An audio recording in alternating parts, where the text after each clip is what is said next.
que abramos juntos la Biblia en el Evangelio de Lucas,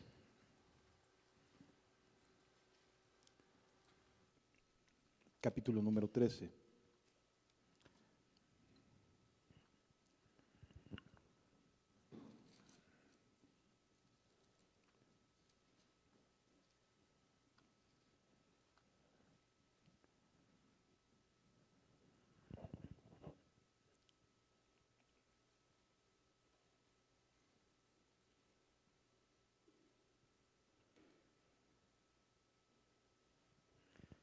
Lucas capítulo 13, vamos a leer a partir del versículo número 22.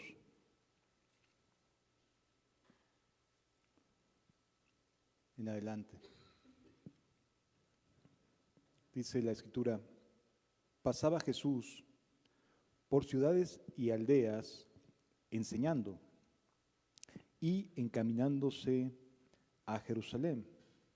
Y alguien le dijo: Señor, ¿son pocos los que se salvan? Y él les dijo: esforzaos a entrar por la puerta angosta, porque os digo que muchos procurarán entrar y no podrán. Lo vuelvo a leer: esforzaos a entrar por la puerta angosta, porque os digo que muchos procurarán entrar y no podrán. Les invito a que cerremos nuestros ojos y hagamos una breve oración.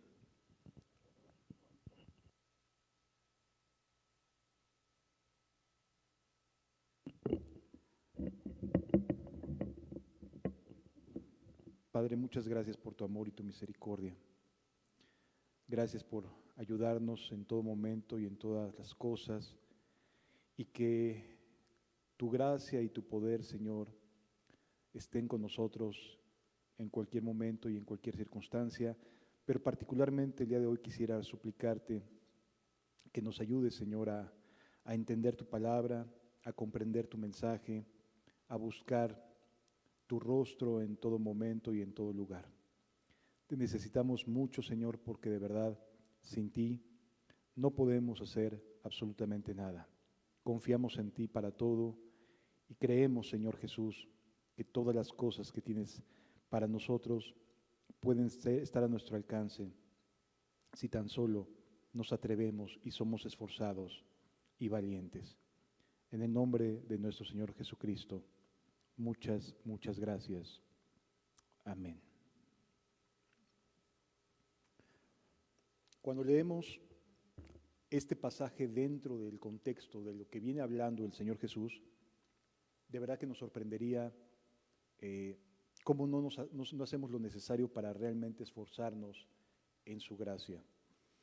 Este capítulo, bien podríamos llamarle un capítulo en el cual Jesús expresa su advertencia, su preocupación, su amor, por no quedarnos pasivos en las cosas de su reino y de su justicia. El capítulo empieza hablando acerca de aquellos hombres que recientemente Pilato había mandado literalmente a sacarles la sangre, unos rebeldes que se había dado un levantamiento en Galilea, y el procurador de Roma, pues la manera en la que quiso detener este nacionalismo que existía, lo que hizo fue que en lugar de llevarlos literalmente a la cruz, los desangró, les cortó la yugular y los desangró, puso su sangre en un recipiente y luego esa sangre la ocupó para las festividades y las actividades religiosas de Roma. Obviamente esto era una afrenta muy severa en contra de los judíos, en contra de la fe judía. Y el primer pensamiento que Jesús quiso combatir desde ese momento es: a ver, no vayas a pensar que estos eran más pecadores que tú. No vayas a pensar que a quienes peor les va, o quienes consideras que les está yendo de esta manera, evidencia que son peores personas de lo que cada uno es. Y luego hace referencia a otro evento que había sucedido unos años antes, cuando se estaba construyendo una torre, la torre de Siloé, que literalmente fallaron los pilares y se cayó, se derrumbó y mató a personas que trabajaban en esta obra. Y entonces también en ese momento surgió el mismo pensamiento: ¿por qué Dios habrá sentenciado de esta manera a tales personas? Han de ser bien malos, bien pecadores. Cuando tanto los galileos como los judíos que estaban ahí en la torre eran y necesitaban de la misma salvación que cualquier otro ser humano, que cualquier persona, ¿sí? Y entonces la Biblia aquí nos aborda un tema muy interesante acerca de la necesidad de que todos, absolutamente todos, pasemos por la puerta del arrepentimiento verdadero. No puede haber otra manera de entrar. Pero continúa Jesús hablando y lo siguiente que nos hace referencia es al lamento de Jesús al momento en el cual, después de ver esta actitud de las personas que estaban diciendo algo grave han de haber hecho para que sucedieran estas catástrofes sobre sus vidas, lo que hace Jesús es que comparte una parábola, y esta parábola es de una higuera sembrada en medio de un viñedo. Es decir, un evento o una enseñanza nos lleva a la siguiente y a la siguiente y a la siguiente. Y ese es el contexto que Jesús está queriendo combatir. No te sientas seguro, sino más bien esforzaos a entrar por la puerta angosta. Porque si crees que son peores las personas que hacen que les aconteció estos eventos tan lamentables, no te la vayas a comprar, no te la vayas a creer. Continúa diciendo más adelante, dentro de esta misma inercia, de este mismo capítulo, Jesús sana a una mujer en un día sábado, le da paz, le da tranquilidad después de 18 años, y después habla acerca de la semilla, de la parábola de la semilla de mostaza, de la semilla de la levadura, y luego entra en la enseñanza de la puerta angosta, la que acabamos de leer, que nos dice que pasaba Jesús enseñando en ciudades y aldeas. Todo esto es el contexto. Es decir, no podemos solamente agarrar una partecita y decir, Jesús me quiere decir esto. No, hay que ver de qué viene hablando, porque si alguien era especialista en acomodar los acontecimientos era Lucas. Él le dedicó tiempo a poner las cosas en orden. De hecho, la introducción del Evangelio de Lucas es que muchos otros habían querido poner en orden las cosas. Y él había hecho un esfuerzo, se había concentrado en poner las cosas en orden. Entonces, esta serie de enseñanzas hemos de entender que hubo un esfuerzo detrás para que se pusieran en orden. No es casualidad.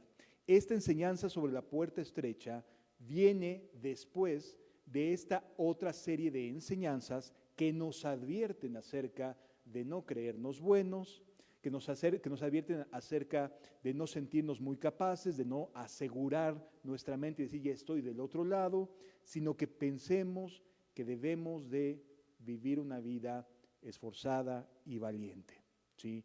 Nuestra salvación no depende de ese esfuerzo, pero sí Dios requiere de ese esfuerzo para que podamos entrar por la puerta angosta. Versículo 22 entonces dice, pasaba Jesús por ciudades y aldeas enseñando y encaminándose a Jerusalén. Más atrás se nos dice que Jesús inicia este viaje ya poniendo su mirada en los últimos días que habría de vivir en esta tierra.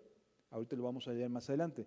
Pero quisiera que pudiéramos comprender dónde está enclavada esta enseñanza, dentro de qué contexto está enclavada esta enseñanza, para que podamos entender con amplitud las cosas y no con ningún tipo de sesgo. Entonces, este era un momento muy oportuno para decir quiénes se salvan y quiénes no se salvan. ¿Por qué? Porque quien está haciendo esta pregunta está notando algo durante ese trayecto hacia Jerusalén. Dice, pasaba Jesús por ciudades y aldeas, enseñando y encaminándose a Jerusalén. Este discípulo que le pregunta, Señor, ¿son pocos los que se salvan?, es porque está viendo que no está teniendo respuesta el mensaje de Jesús, que el mensaje de Cristo no estaba teniendo la importancia, la gente no le estaba dando en este momento la importancia que tenía. Sí, las multitudes se le juntaban cuando se trataba de sanar, de recibir comida, de escucharlo, de ver cómo se le ponía al tú por tú a los fariseos. Eso causaba cierto agrado. A la gente le gusta que le digan, no, hombre, tú vas a estar en la sana doctrina, tú vas a estar bien, a eso a la gente le agrada los oídos. Pero cuando ya se trata de aplicar las enseñanzas de Cristo, ya no toda la gente responde de la misma manera. ¿Sí me está entendiendo hasta allá atrás? Porque como estoy mal de la garganta, no sé si todo se está comprendiendo bien. Gracias. Entonces, esta pregunta era la pauta necesaria para saber si podemos relajarnos, si podemos decir, ya estoy del otro lado y puedo estar en paz o no. La respuesta de Jesús es bastante clara. Dice versículo 24, esforzaos a entrar por la puerta angosta. Es decir, Jesús no nos está diciendo, ya nada más haz esto y se acabó, sino le dice a sus discípulos, esforzaos a entrar por la puerta angosta, porque os digo que muchos procurarán entrar y no podrán. La palabra esforzaos en el griego original que lo redactó el médico Lucas es la palabra agonizomai. ¿De dónde viene la palabra agonía? Ok, es de la misma raíz etimológica, agonizomai. Quiere decir agonízate. El tipo de esfuerzo que nos está pidiendo Jesús que tengamos no es un medio hago las cosas, no es un ay más o menos me la voy llevando, es un esfuérzate de manera agónica, de tal manera que realmente estés ocupando todo tu esfuerzo, todos tus sentidos, todas tus ganas en un solo objetivo, entrar por la puerta angosta. Por eso dice, esforzaos a entrar por la puerta angosta, porque os digo que muchos procurarán entrar y no podrán. Y cuando dice la Biblia que muchos son los que procuran entrar, no está sentenciando a esos muchos a que no vayan a entrar, sino que están procurando, no están llevando su esfuerzo a la agonía, al tomar decisiones en serio, sino que solamente se están quedando con algunos cambios paulatinos, algunos cambios momentáneos, algunas cosas que sean pasajeras, algunas correcciones que haya que hacer, pero no se están realmente tomando en serio las cosas de Dios. Y esto es muy interesante. Por ejemplo, la palabra que aparece en el griego original para procurar es la palabra griega seteo. Es decir, mientras que una palabra es agonizomai, que tiene una misma raíz etimológica, la palabra que se usa en nuestra traducción que dice procurar es una palabra completamente diferente.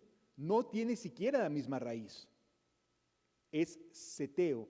Y de acuerdo al uso que se le daba en aquella época es buscar, literal o figuradamente, adorar, o sea, literal o figuradamente, pedir señal, durar un tiempo.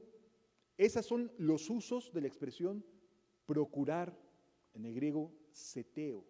Es decir, hay personas que sí escuchan, hay personas que sí van a adorar, que sí van a alabar, que van a permanecer por un tiempo, pero que no están agonizando. Y esa es la enorme diferencia entre quienes van a entrar y quienes no van a entrar. ¿Sí? ¿Por qué? Porque el cristianismo no es para el que empieza, es para el que termina. El que persevera hasta el fin, ese será salvo.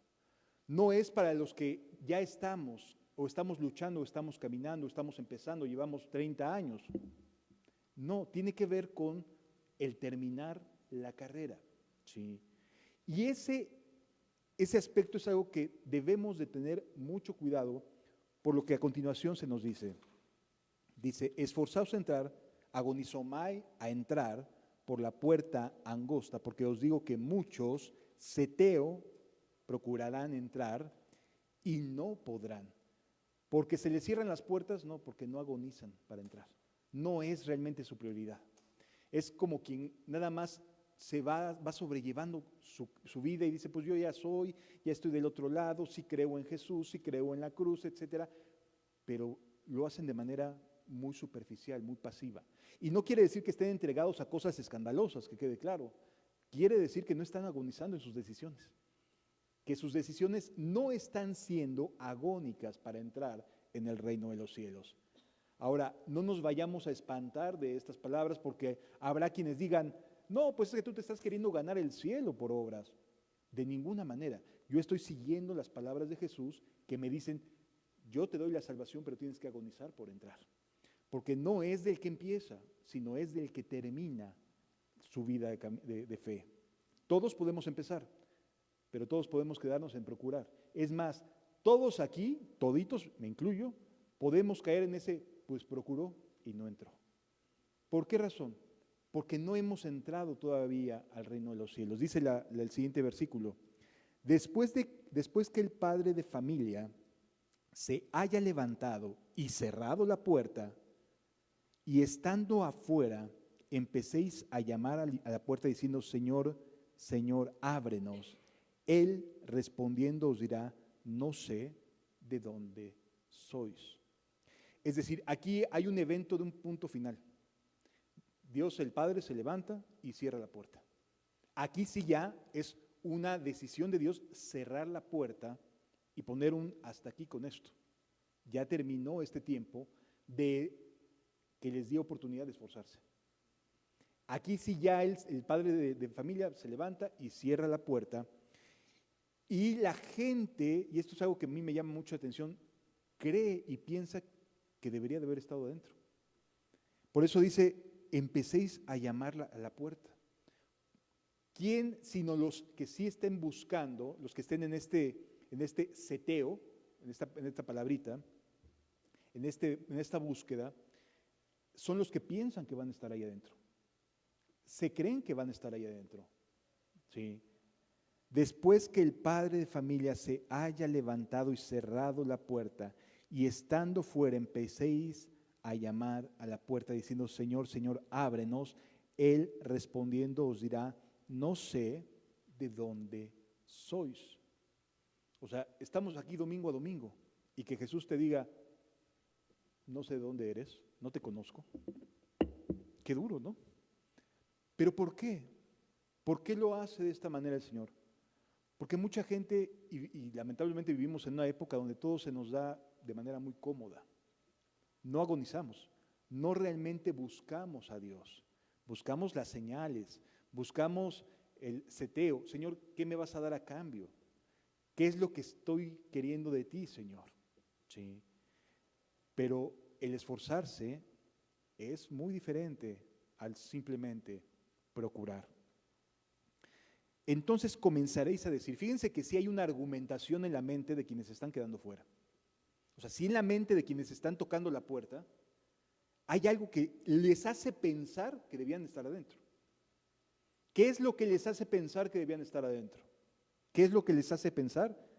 Delante de ti hemos comido y bebido. Yo he estado en tu presencia, Señor. Te he sentido. He llorado. He orado. He dado limosna. He ayunado. He estado delante de ti, Señor. Delante de ti hemos comido y bebido. Y en nuestras plazas enseñaste. Hombres que tenías unos sermones. A mí me tocó escuchar tales y tales sermones bárbaros, impresionantes, bellísimos, que me llegaron hasta lo más profundo del corazón. Sí, pero no agonizaste.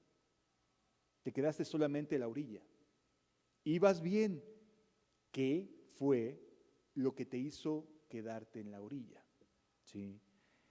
Aquí vemos que hay un pensamiento en la mente de ellos, de quienes están quedándose fuera, tocando. Y este pensamiento es, pero si me conoces, o sea, me veías comer delante de ti, me veías tomar mi agua, mi refresco, convivíamos juntos. ¿Qué pasó? Yo estaba seguro que debía estar dentro, Señor, pero es que no tomaste decisiones en serio. Solamente jugaste a la iglesia. Solamente jugaste a venir a sentarte cada domingo, escuchar y decir, en mis plazas enseñaste, pero no hiciste más. No agonizaste, y ahorita vamos a describir lo que la Biblia nos enseña de lo que es agonizomai. Pero es bien importante entender que aquí hay una separación, y esta separación la hace Cristo cuando se levanta y cierra la puerta, y hay quienes se quedan afuera. La realidad es que agonizar va a ser algo que te implica sacrificio, y eso es algo que a la gente no le gusta. El sacrificio no le gusta a la gente. Tener que dar más allá, no, eso ahí, hasta ahí me quedo yo. No me gusta esa idea. ¿Por qué? Porque es egoísta, ¿no? Continúa diciendo la Escritura. Pero os dirá, y esta va a ser la respuesta, imagínate el diálogo tan terrible que van a escuchar muchos que van a estar diciendo, ábreme, ábreme, yo debí de haber estado dentro. Y que empiece este diálogo y se van a acordar, ya sé dónde estoy. Me acuerdo que en mi plaza se enseñó esto, yo comía y bebía, y ahí se enseñó, y yo me creí otra cosa. Pensé que ya era salvo y ya, salvo siempre salvo ya. Yo pensé que iba a hacer esto. No, amado. Continúa diciendo la Escritura. Pero os dirá, os digo, no sé de dónde sois. Y luego agrega el calificativo al desconocimiento que hace Jesús de estas personas. Apartaos de mí todos vosotros, ¿qué? Hacedores de maldad. Es decir, de nada me sirve estar en una plaza, en una congregación, en una iglesia, si soy hacedor de maldad. De nada me sirve convivir, venir cada domingo, aquí o a cualquier otro lugar, pensar, no, es que ahí me enseñan bien. Eso no tiene ninguna garantía de absolutamente nada, sino agonizomai. Agonizamos para poder entrar. Dice, os digo que no sé de dónde sois. Jesús te conoce, pero te va a desconocer. ¿Por qué razones te va a desconocer? Si estuviste todo el tiempo asistiendo, ¿cuál es la razón que Jesús te va a dar para decirte no sé de dónde sois? Hacedor de maldad. Esa es la razón, la única razón por la cual Jesús va a decirle a mucha gente, no te conozco, no sé de dónde eres. Porque los que sí conoce y sí sabe de dónde son a los que han huido de las pasiones con sus deseos, han cambiado su vida verdaderamente. A eso sí conoce. Conoce al Señor a los suyos y, ¿qué dice? Apártese de iniquidad todo aquel que invoca el nombre del Señor. ¿A quiénes sí conoce? A los que se apartan de iniquidad. A eso sí conoce. A eso sí les va a dar la entrada. ¿A quiénes no les va a dar la entrada? A los hacedores de maldad. No importa cuántos domingos hayan sido fieles en asistir a un lugar, cuántas cosas hayan hecho correctas, cuántas cosas hayan estudiado. Es que yo leía mi Biblia día y noche. No importa. Si eres un hacedor de maldad, te vas a escuchar esta argumentación de Cristo. No sé de dónde sois. Apartaos de mí, hacedores de maldad. Y el siguiente versículo nos expresa lo que va a suceder contigo o conmigo si soy un hacedor de maldad, creyéndome que estoy del otro lado, que ya soy cristiano, que ya fui redimido. Allí será el lloro y el crujir de dientes. ¿Para quién es este lloro y crujir de dientes? Para los que pensaban que debían estar dentro. Es decir, este dolor, esta tristeza, esta amargura del alma, no es para los que están ahorita jugando fútbol ahí en las canchas, que no tienen ni ganas de seguir a Cristo, sino para aquellos que nos juntamos, pero no estamos agonizando. No estamos agonizando por seguirlo, que no estamos tomando decisiones para seguirlo. Para estas personas que sí están con Jesús comiendo y bebiendo, tomando alimentos, teniendo una aparente comunión, aparente comunión, que no da como resultado el apartarse de iniquidad, para esas personas es el lloro y el crujir de dientes. Allí será el lloro y el crujir de dientes. Cuando veáis a Abraham, a Isaac y a Jacob y todos los profetas en el reino de Dios, y vosotros que pensabas que estabas dentro, que te sentías ya del otro lado, que decías yo sí pienso que estoy, te veas excluido. Eso genera un terrible estado del alma que te lleva a llorar y a crujir los dientes. ¿Por qué razón? Porque no entendiste lo que significa agonizar. Porque le diste más importancia a quien te acusa de que estás queriéndote ganar la salvación. No es eso. Nadie se puede salvar si no es por medio de Cristo. Nadie. Absolutamente nadie. Y aquí tienes el mejor ejemplo. Nadie se puede salvar por asistir a una congregación. Nadie se va a salvar por escuchar enseñanzas. Nadie se va a salvar porque llora o tiene lindos sentimientos en un momento. Nadie se va a salvar por esas causas. Se va a salvar por medio y exclusivamente de la fe en Cristo en la cruz, muriendo por sus pecados. Pero el tema es que cuando dejamos de ver y de confiar en la obra de Cristo, entonces pensamos que vamos a estar dentro. No. Allí será un gran lloro y crujir de dientes, porque no tomé las decisiones que debía de tomar en serio. Cuando veáis a Abraham, a Isaac y a Jacob y a todos los profetas del reino de Dios y vosotros estéis excluidos. Y luego vas a ver que vienen de oriente, de occidente, del norte y del sur, dice el versículo 29, porque vendrán del oriente y del occidente y del norte y del sur y se sentarán a la mesa en el reino de Dios. Y tú no. Y tú no. Y tú sí creías, genuinamente creías que tenías un lugar ahí. No, pues yo ya me salvé, ya soy salvo, ya me lo dijeron, ya me la sé. No, pues es que yo he vivido 30 años de ser cristiano. No es del que empieza, amado. Tenlo presente. No es del que empieza, es del que termina. Pablo, al final de su carrera, dice, he terminado la carrera. He ganado la batalla de la fe. La batalla de la fe es hasta el final, ¿eh? No es cuando se inicia, es cuando se termina.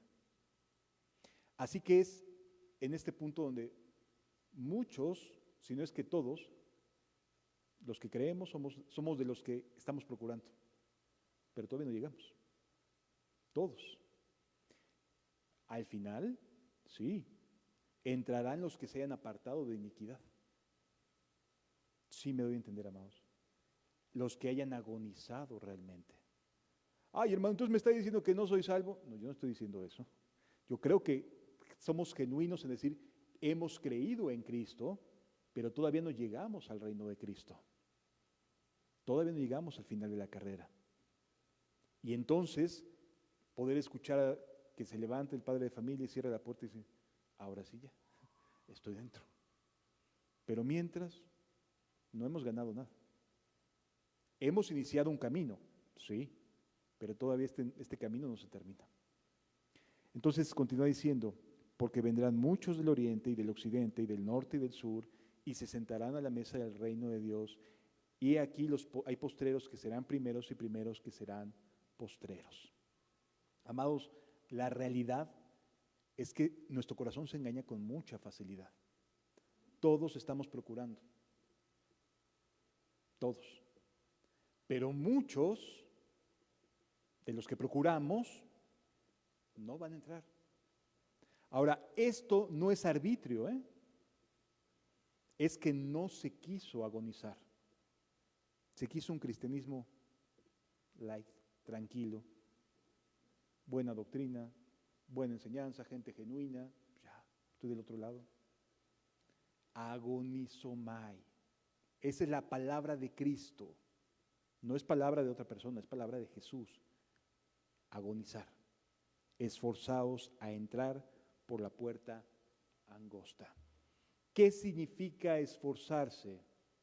¿Hacia dónde tenemos que remitirnos para entender lo que significa esforzarse? Vamos a leer juntos aquí mismo en el Evangelio de Lucas, en el capítulo 9. Evangelio de Lucas, capítulo 9.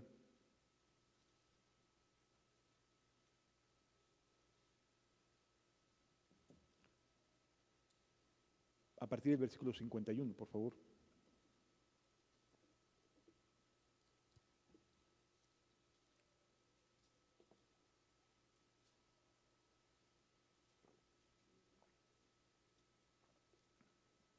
Cuando se cumplió el tiempo en el que él había de ser recibido arriba, afirmó su rostro para ir a Jerusalén.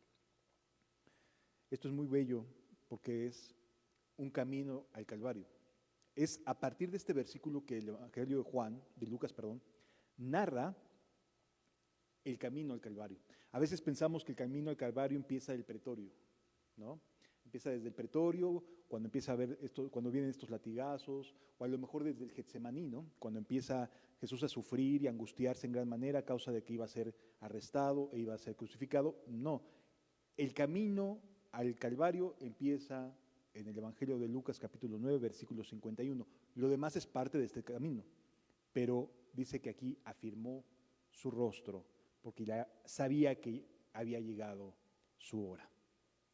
Cuando se cumplió el tiempo en el que había de ser recibido arriba, afirmó su rostro para ir a Jerusalén. Y amados, es muy hermoso pensar que después de este momento es cuando Jesús comienza a mandar a los 70 a predicar, o sea, empieza él ya después de años de ministerio, comienza él a enviar a los discípulos. Continúa diciendo, y envió mensajeros delante de él los cuales fueron y entraron en una aldea de samaritanos para hacerle preparativos. El camino al Calvario inicia con un rechazo. ¿Cuál fue este rechazo? Los samaritanos no lo recibieron. Envía a sus discípulos para hacer preparativos, dice versículo 53. ¿Más qué dice? No le recibieron. Y entendamos, sabían de la fama de Jesús para hacer milagros, para hacer sanidad. O sea, era famoso Jesús, pero era famoso respecto a las cosas que le convenían al ser humano. Las demandas de Dios para con el ser humano, esas no las querían. Y entonces entendamos que esta ciudad de samaritanos los rechaza. Y los discípulos se molestan y se llenan de celo. Ahora entendemos más el capítulo 13, versículo 24, 23, cuando dicen, Señor, son pocos los que se salvan, porque así empezó ese camino, por un rechazo de los de Samaria. Este es el principio de ese camino hacia Jerusalén, y después en el capítulo 13 que acabamos de leer, vemos que le preguntan, Señor, son pocos los que se salvan, porque comenzaron a ver esto. Por eso es bien importante el contexto. Empezaron a ver que hubo un rechazo en Samaria, en las aldeas, empiezan a ver que conforme Jesús va hacia Jerusalén, la gente lo rechazaba. Bienvenidos todas las sanidades, bienvenidos todos los milagros, todo lo que Dios me quiera dar es bienvenido. Pero cuando se trata de compromiso, cuando se trata de esforzados, ahí ya no. Bienvenido todo lo que Dios quiere hacer en mi vida. Es más, hasta soy romántico, ¿no? No, es que yo quiero que Dios me transforme y haga de mí lo que Él quiera. No es cierto. Cuando no nos esforzamos en lo poco, ¿cómo podemos esperar más? Es mentirnos a nosotros mismos. Cuando se cumplió el tiempo, entonces iba Jesús y envía mensajeros, y dice el versículo 53, mas no le recibieron porque su aspecto era como de ir a Jerusalén. Y ellos no soportaban una diferencia de religión. Y entonces, ¿qué es lo que hacían? No, este va a adorar, cuando en realidad iba a morir por nosotros. Y ellos, en lugar de pensar en la misericordia que Jesús había tenido ya con ellos, porque había pasado por ahí, porque Jesús sí pasaba por Samaria, y los caminos no eran como que dijeras, me voy mejor por este camino. No, o sea, había caminos que evitaban Samaria, porque a los judíos no les gustaba pasar por Samaria, pero Jesús sí pasaba por Samaria y los caminos eran uno o dos. Es decir, de ida y vuelta durante los años previos ya había pasado Jesús por esta aldea, que ahorita ya no le está recibiendo porque decía, no, pues va a adorar a Jerusalén. Y lo rechazan, pero sí recibieron la sanidad cuando era agradable, ¿no? Continúa diciendo la Escritura. Viendo esto, sus discípulos, Jacobo y Juan, dijeron, Señor, ¿quieres que mandemos que descienda fuego del cielo como hizo Elías y los consuma? O sea, no entendían a qué había venido Jesús. Para los discípulos en este punto era ya que se mueran. Así de grave. Que se achicharren. No estaban entendiendo lo que implicaba la obra de Cristo. No lo entendían. Lo veían tan sectario, tan sesgado, tan cerrado, tan exclusivo, que no entendían, ni siquiera ellos mismos se atrevían a entenderse a sí mismos y conocer de qué espíritu eran. Y dice la Escritura, entonces volviendo él les respondió diciendo, vosotros no sabéis de qué espíritu sois. No tienes ni idea de lo que estás hablando. O sea, estás deseando la muerte a alguien. Es más, ¿quieres tú que Dios mate a esas personas? Que caigan juicios y que caiga fuego para que se note quién tiene la verdad. ¿Perdón? Francamente es ridículo. Pero la realidad es que la gente actúa así cuando no entiende el mensaje del Evangelio. Se vuelven sectarios, exclusivos, únicos, especiales. No, amados. Todos somos de los que procuran. Dios nos conoce si nos apartamos de mal, pero todos somos de los que procuran entrar. Continúa diciendo la Escritura, porque el Hijo del Hombre no vino para perder a las almas de los hombres, sino para salvarlas. Y se los está diciendo para que entiendan que los samaritanos que lo están rechazando tienen oportunidad más adelante. Y sí la tuvieron, amado. Cuando Jesús asciende, ¿quién se fue a Samaria a predicar? Felipe. Sí la tuvieron. Y sí hubo un gran avivamiento en esas aldeas. En este momento no, pero sí lo hubo más adelante. Por eso no podemos ser sectarios y no podemos decir, no hombre, es que nosotros estamos bien, el resto está mal.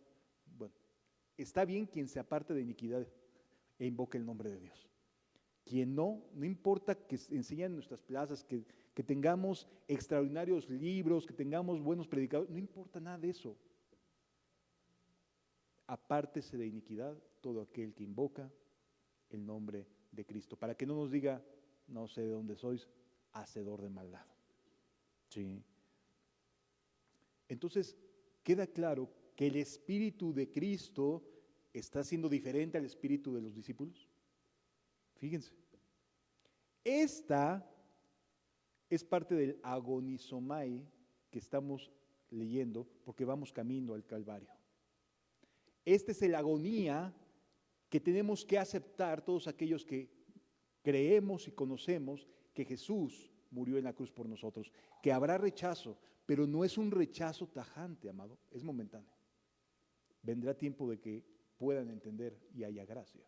Habrá quienes no, pero la verdad es que si no se pueden contar el número de las personas en el cielo es porque muchos sí. Sí. De hecho, Jesús bien pudo haber contestado cuando le preguntan, Señor, ¿son pocos los que se salvan? Sí, son pocos los que se salvan. No contesta eso, contesta un esforzaos a entrar por la puerta angosta. A ver, esto no se trata de si son muchos, si son pocos, si están o no ya destinados, no tiene que ver con eso, tiene que ver con la actitud de cada persona respecto a Cristo Jesús y que concluya su carrera. Porque el Hijo del Hombre no ha venido para perder las almas de los hombres, sino para salvarlas, incluyendo estos que le estaban diciendo, no lo queremos. Así es el Evangelio de Cristo. Continúa diciendo el versículo 57. Yendo uno de ellos, después de esta regañada que le pegan a Juan y a Jacobo, yendo uno de ellos, dice, te seguiré a donde quiera que vayas. Es que ya se estaban poniendo bien intensos, amados. ¿Por qué? Porque ellos creían que Jesús iba a subir a tomar el poder. Ellos ya se veían sentados con sus vestiduras reales, uno sentado a la derecha, el otro sentado a la izquierda. Ya se veían, porque así los habían educado desde pequeños, que el Mesías habría de reivindicar al pueblo de Israel y que lo iba a poner en el lugar más alto y que desde ahí gobernaría Israel a todas las naciones. Esa es la creencia que se tenía, y se tiene todavía, por cierto, de que Israel va a estar por encima del resto de las naciones. Y entonces, la idea que tenían ellos cuando Jesús ya iba rumbo a Jerusalén, como diciendo, ahora sí va a tomar el poder, ahora sí se va a presentar al pueblo abiertamente como el Mesías, como aquel que habría de venir, y entonces todos los judíos nos vamos a unir bien felices y vamos a gobernar a las naciones, y esa es la idea que tenía. Y ellos ya se veían, y entonces la emoción empieza a ganar, ¿no? Señor, te seguiré a donde quiera que vayas, ya vamos a tomar el poder. Y les responde Jesús, y le dijo Jesús, las zorras tienen guaridas y las aves de los cielos nidos, mas el Hijo del Hombre no tiene dónde recostar la cabeza. No habrá comodidades, no es un camino cómodo, es lo que le está diciendo. Estás bien emocionado, pero ¿sabes qué? No te equivoques, aquí no va a haber riqueza, aquí no va a haber que el dinero fluya a cantidades, no va a haber comilonas en las mesas, no tiene que ver con eso. Aquí de lo que se trata es que voy a ir a morir por tus pecados. De eso se trata. Y entonces, como que las respuestas que comienza a darle estos emotivos discípulos son llamativas. Te seguiré a donde quiera que vayas, yo fiel hasta el final. En nuestras plazas enseñaste, Señor. Mejor ocúpate de santificarte. Ocúpate en buscar hacer bien las cosas. Por eso dice la Escritura, las zorras no tienen guaridas y las zorras tienen guaridas y las aves de los cielos nidos, mas el Hijo del Hombre no tiene dónde recostar la cabeza. Es decir, no vayas a creerte la falsa ideología y mentira de la prosperidad. Jesús no tenía ni dónde recostar la cabeza y se lo está diciendo a un seguidor suyo. No vayas a pensar que porque eres hijo del rey tú vas a actuar como si fueras príncipe. No es lo que le está diciendo. Son mentiras.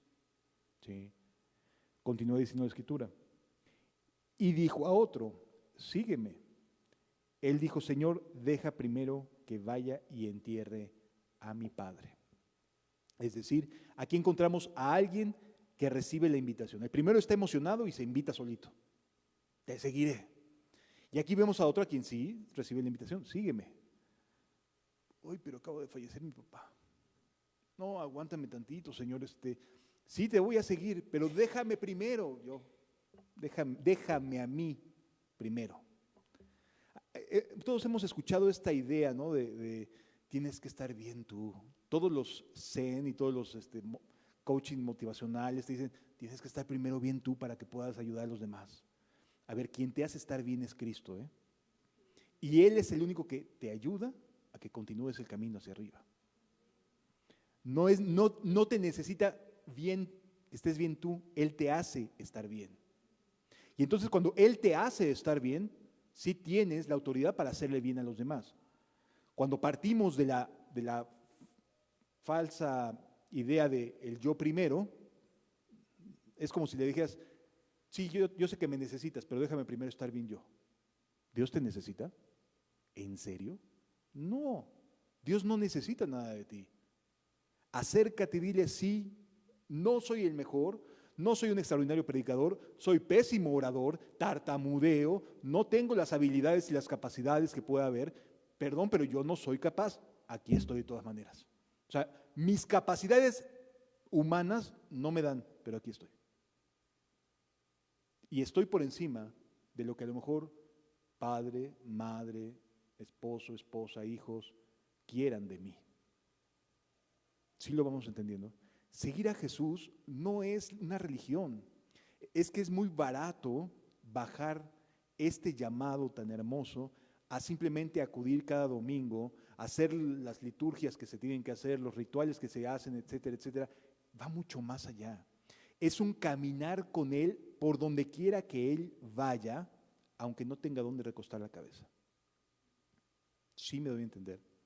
Y de verdad, llega a pasar, no todo el tiempo, pero Dios sí pone a prueba a los seres humanos. A sus seguidores sí los pone a prueba, para saber qué tanto en verdad están dispuestos a seguirlo por donde sea y a donde quiera. ¿Sí? Y te lo digo, después de 30 años de caminar con Él, sé que te va a poner a prueba. Hasta el final nos pone a prueba. Y está viendo qué tanto en verdad amamos, qué tanto en verdad lo amamos a Él y qué tanto amamos a nuestro prójimo. Y sí, nos pone a prueba. Continúa diciendo la Escritura. Jesús le dijo, deja que los muertos entierren a sus muertos, y tú ve y anuncia el reino de Dios. A ver, aquí hay prioridades, es lo que le está diciendo Jesús. Aquí hay prioridades, y la prioridad no eres tú, la prioridad no es tu familia. Hermano, ¿qué está diciendo? Sí, la prioridad no eres tú, la prioridad no es tu familia, la prioridad es el reino de los cielos. Si hacemos eso, Dios derrama bendición para que tengas la habilidad y la capacidad de ser una bendición para tu esposa, para tu esposo, para la familia que te rodea, etc. Pero primero tienes que poner bien tus prioridades. Jesús no está siendo insensible con aquel que acaba de fallecer de ver fallecer a su papá. Pero es que entendamos, el fallecimiento de una persona para un judío no era solamente el momento de partida, eran días de duelo, o sea, eran muchos días de duelo. No se trataba solamente de, ay, es que tengo que ir a hacer esto para mi papá. Sí, o sea, se entiende, pero el duelo no puede ser postergado y postergado. Y es que me sigo sintiendo deprimido por la pérdida de mi papá o de mi mamá después de un mes. No, amado. Nadie está en contra de que Jesús sea sensible con nosotros, pero en cuestión de prioridades no puedes cambiar las cosas. Muchas veces yo no he estado presente en mi propio cumpleaños por estar llevando el Evangelio. He estado en las misiones, he estado fuera. A los 3 días de que nació mi hijo, estaba ya en otro lado. Es decir, hay cosas que sí demandan agonizomai. No son cuestiones de comodidad. El reino de los cielos no es para gente comodina. No es para gente que no quiere esforzarse. Cuando el Señor me llamó a irme como misionero a Veracruz, tuve que renunciar a mi trabajo y me empecé a preparar lavando cisternas, sabiendo que me iba a quedar sin trabajo. Pero me puse a prepararme, pero no iba a dejar de ir a llevar la palabra de Dios. O sea, la prioridad, ¿cuál era? La palabra de Dios. ¿Cómo le vayas a hacer para mantener? Si no es esta manera, es otra. Pero no voy a dejar de lado el llamado al cual he sido convocado.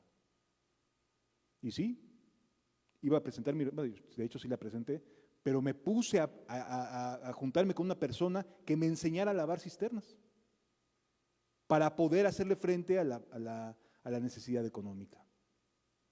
Nunca lo había hecho y me puse a prepararme en ese sentido. Dios no quiso y finalmente me voy con mi trabajo, pero en mi mente no estaba, híjole, mi chamba, híjole, en mi mente estaba esto, el reino de los cielos es primero.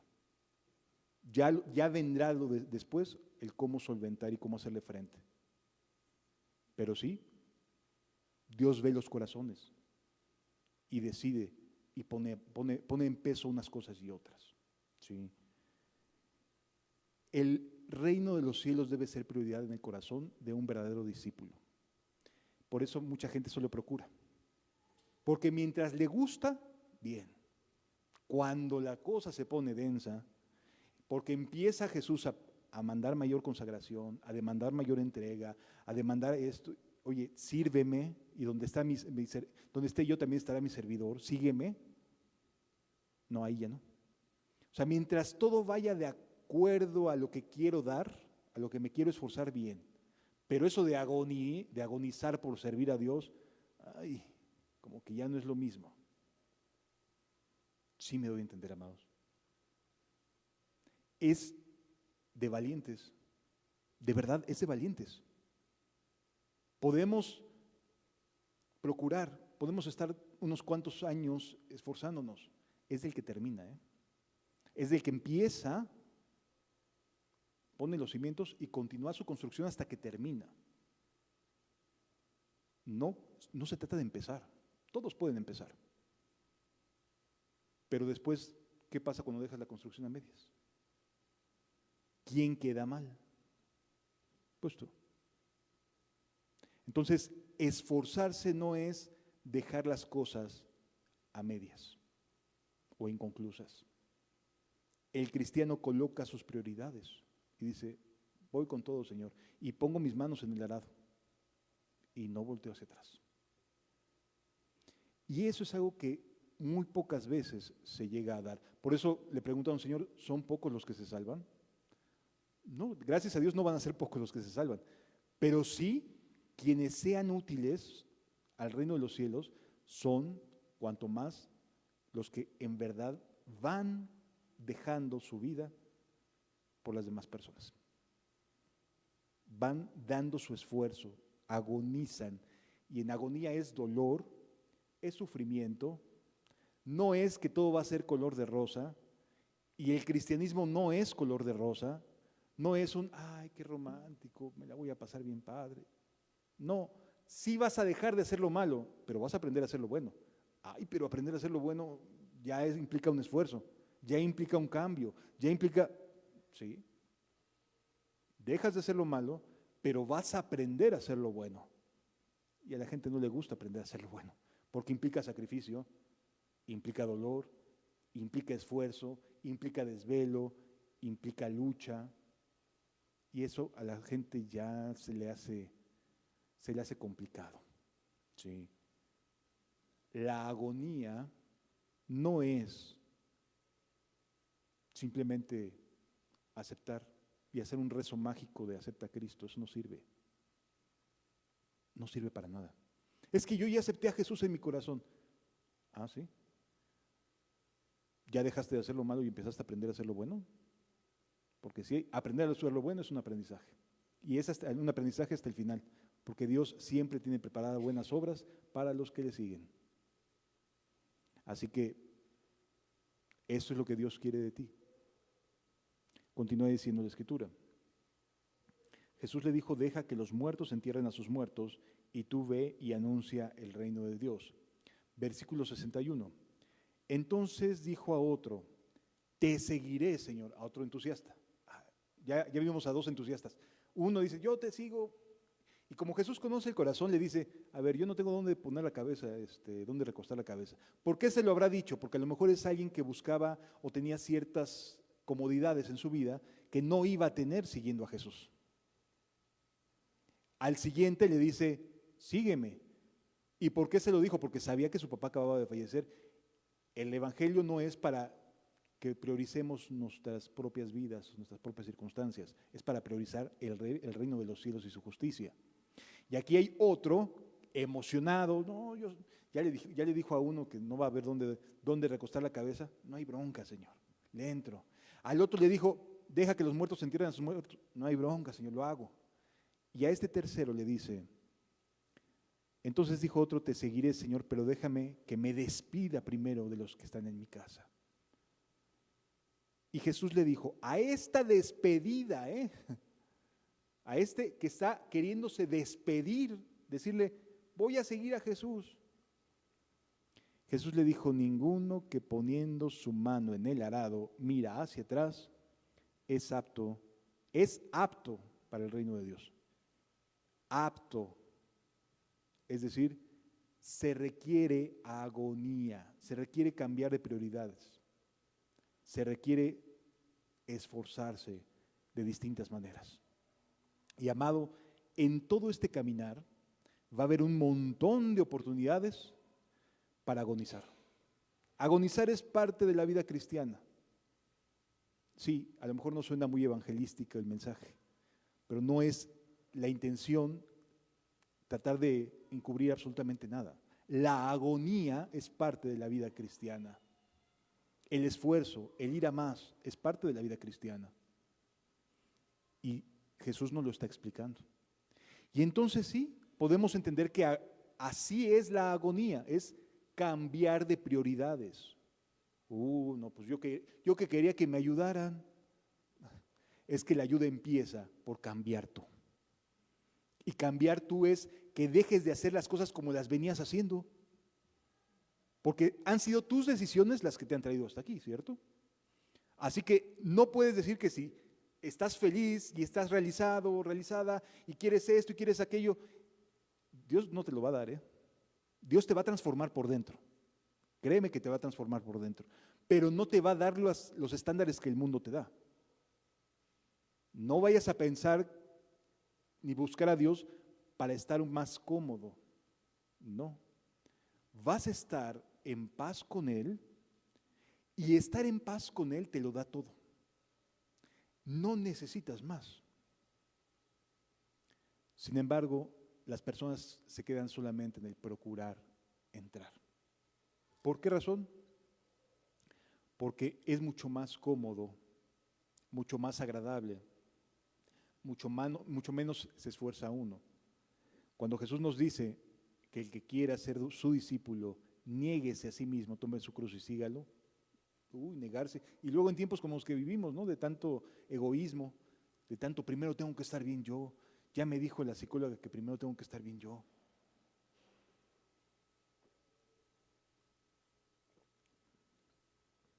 Si te reconciliaras con Dios, estarías bien tú. Si hicieras las paces con Dios, estarías bien y lo sabrías. No necesitas un trabajo de sanidad interior y los chakras y cosas por el estilo. No necesitas nada de eso. Si estuvieras en paz con el Altísimo, si supieras lo que hoy te puede dar paz, de verdad, no importaría cuántas veces te pida a Dios cosas, va a estar contigo, en todo momento y en toda circunstancia. Y eso es algo que Dios coloca en prioridad. ¿Sí me debe entender, amados? Agonizar es esto. Procurar el resto de medias tintas, tibieza. Los tibios no van a heredar el reino de Dios. Y hay algo muy interesante. Si nos vamos, por ejemplo, a Apocalipsis capítulo 20,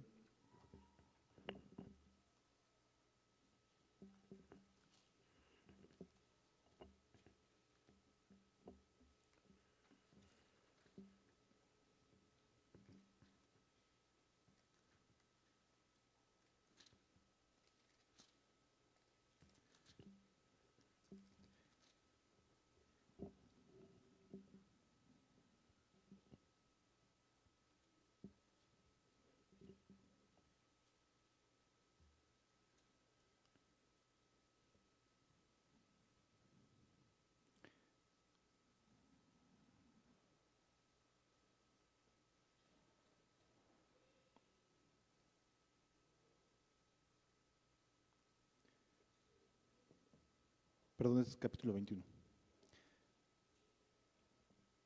Apocalipsis capítulo 21, versículo 8. Dice, pero los cobardes e incrédulos, los abominables y homicidas, los fornicarios y hechiceros, los idólatras y los mentirosos tendrán su parte en el lago que arde con fuego y azufre, que es la muerte segunda. Pero los cobardes e incrédulos, cuando leemos la Biblia, hay ciertos pecados que caracterizan a las generaciones.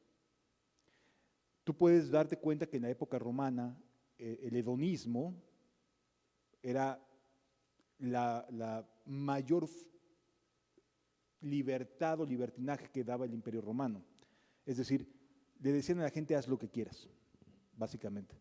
Tú da impuestos, era lo que buscaba Roma, da impuestos, reconoce que el César es el Dios de la tierra y punto y se acabó. De ahí en fuera haz lo que esté la gana. Bueno, hay una similitud porque hay pecados que son más típicos de una generación que otros. Y cuando leemos en Apocalipsis capítulo 21, son las características de los pecados que más van digamos, a sobreabundar, de los pecados que más se van a hacer visibles durante la última generación de la humanidad. Y el primer pecado que aparece es la cobardía. ¿Sí? Y vivimos en una época en la que los cobardes son aquellos que no están dispuestos a entrarle al reino de los cielos, a hacer los cambios necesarios para que su vida sea transformada, a tomar decisiones en serio. ¿Sí? De hecho, vivimos en una generación que a los jóvenes les dicen generación de cristal, ¿no? Ay, no, mis sentimientos.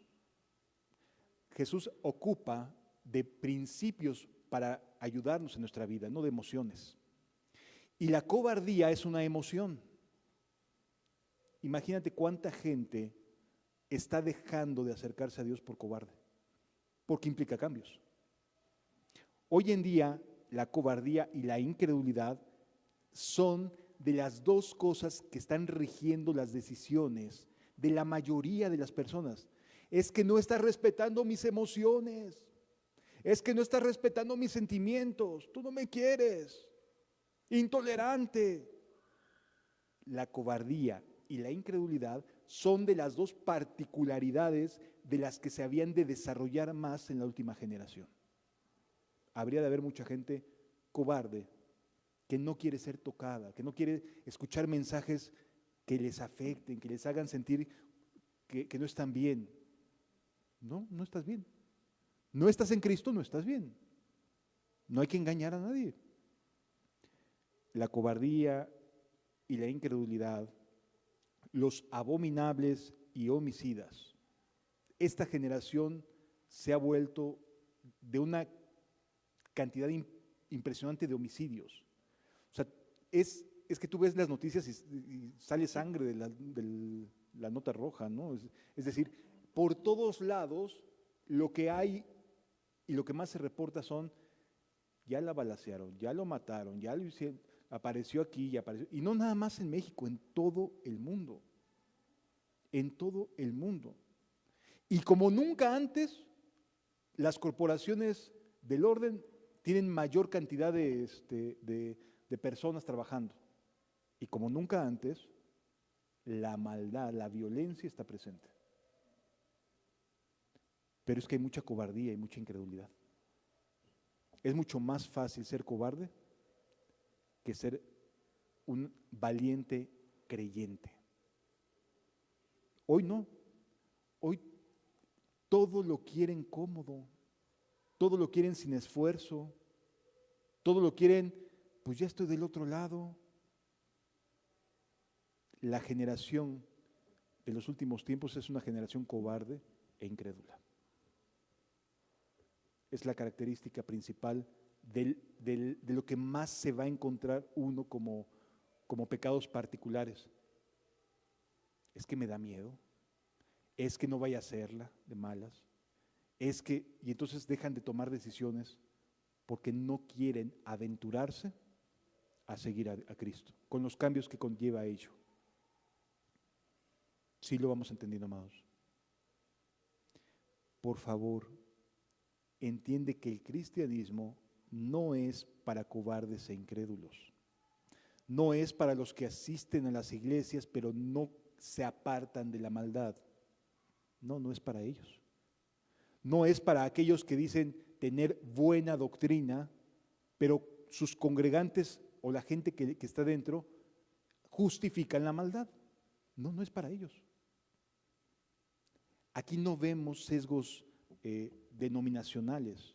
Aquí vemos hechos concretos de una vida que quiere invocar el nombre de Dios y se aparta de iniquidad, que se esfuerza, que agoniza. ¿Sí? El verdadero sello de alguien cristiano es que se aparta de iniquidad, no la justifica, no hay forma de justificarla. Por supuesto, habrá muchas maneras y habrá intentos. Y por supuesto que a la carne le conviene creer, no, pues no voy a dejar de hacer lo malo nunca, hasta que llegue al reino de los cielos, ¿no? Entonces te quedas tocando. Porque aquí Jesús le habla a los hacedores de maldad. ¿Quién es un hacedor de maldad? Un hacedor de maldad. Que diga lo que quiera. Es que la sangre de Cristo me cubre. Es un hacedor de maldad. Aprendamos que el camino del cristiano no es para iniciarse, es para terminarse. Que si vas a iniciar este camino, qué bueno, pero asegúrate de entender que es agonizar hasta el final.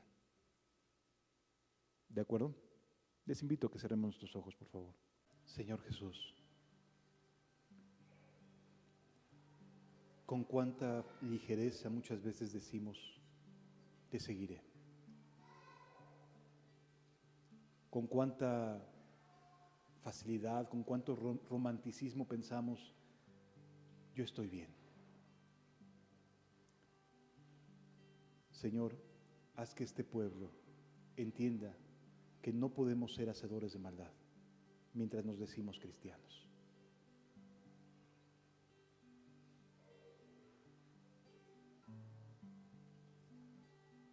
Solo tú eres santo,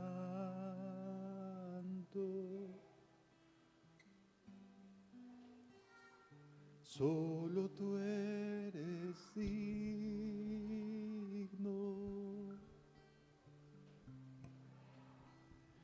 tú eres hermoso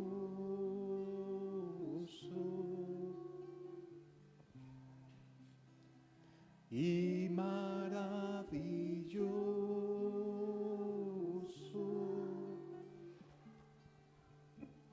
Gracias, Jesús. Solo tú eres santo,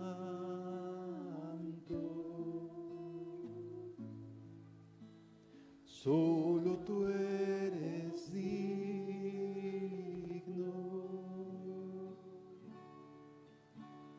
tú eres hermoso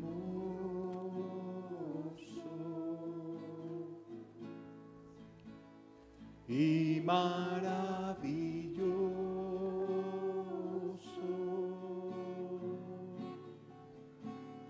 Derrama tu espíritu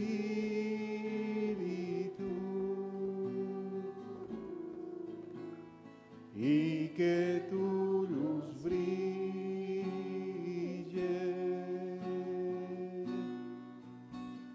que tu gloria llene ahora mismo este lugar. Solo tú eres santo,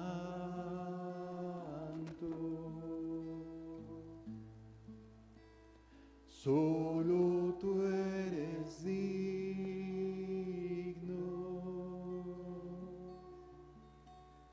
tú eres hermoso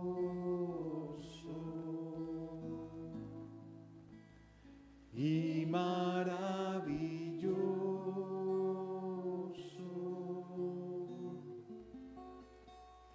Derrama tu espíritu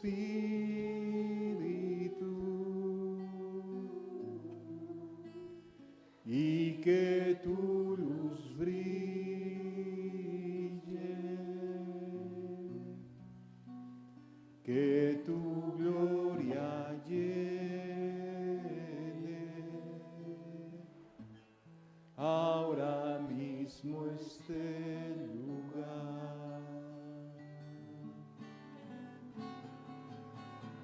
Derrama tu espíritu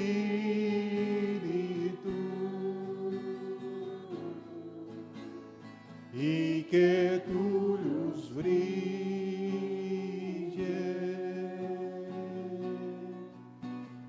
que tu gloria llene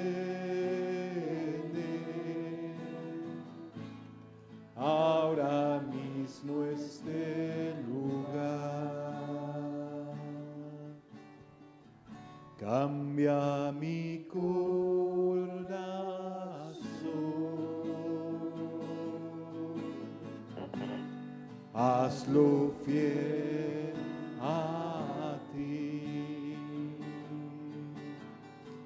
Cambia mi corazón,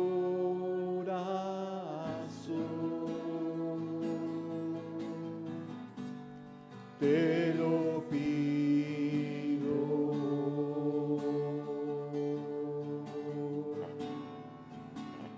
Tú el alfarero,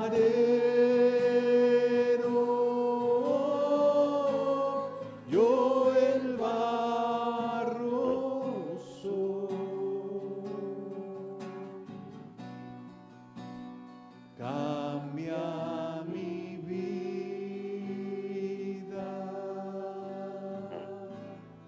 te lo pido.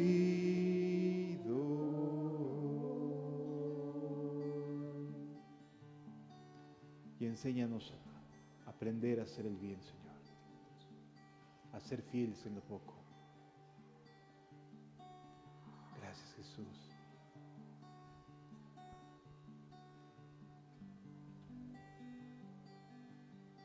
Conozco que todo lo puedes, que mi pensamiento no lo puedo esconder. Hablaba lo que no entendía y de oídas te había oído. Conozco que todo lo puedes, que mi pensamiento no lo puedo esconder. Hablaba lo que no entendía y de oídas te había oído, mas ahora mis ojos te ven. Yo te preguntaré y tú me enseñarás, mas ahora mis ojos te ven. Me rindo a tus pies y me arrepiento, Señor.